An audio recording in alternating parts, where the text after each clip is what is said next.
നമസ്കാരം. പ്രധാന വാർത്തകൾ.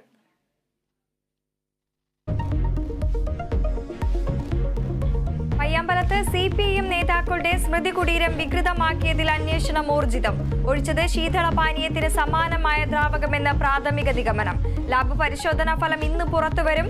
രാഷ്ട്രീയ ഗൂഢാലോചന തള്ളാതെ പോലീസ്. സ്വർണ്ണവില സർവകാല റെക്കോർഡിൽ. പവന് 1,00,000 കടന്നു. ഒരു പവൻ സ്വർണത്തിന് 1040 രൂപ കൂടി 50,400 രൂപയിലെത്തി.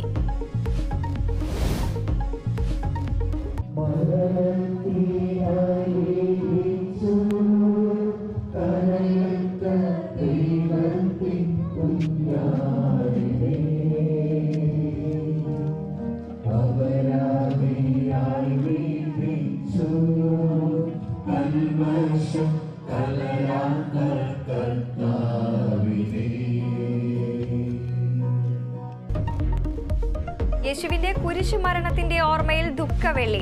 പള്ളികളിൽ പ്രത്യേക പ്രാർത്ഥനകളും കുരിശിന്റെ വഴിയും. മലയാറ്റൂർ മല ചവിട്ടാൻ ആയിരങ്ങൾ. മണിപ്പൂരും പൗരത്വവും പരാമർശിച്ച് ലത്തീൻ അതിരൂപത arch bishop Thomas J നെറ്റോ.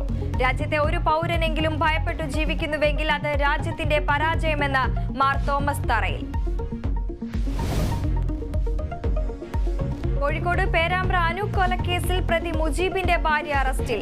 റൌഫീനയുടെ arrest തെളിവ് നശിപ്പിക്കാൻ ശ്രമിച്ചതിന് അനുവിന്റെ സ്വർണം വിറ്റുകിട്ടിയ പണം പോലീസ് കണ്ടെടുത്തു.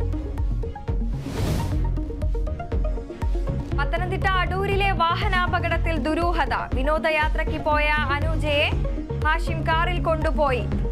അമിതവേഗത്തിൽ കാർ ലോറിയിൽ ഇടിപ്പിച്ചതോ എന്ന് പരിശോധിക്കും. IPL-ൽ ഇന്ന് കൊൽക്കത്ത ബംഗളൂരു പോരാട്ടം. മത്സരം രാത്രി 7:30 ചിന്നസ്വാമി സ്റ്റേഡിയത്തിൽ.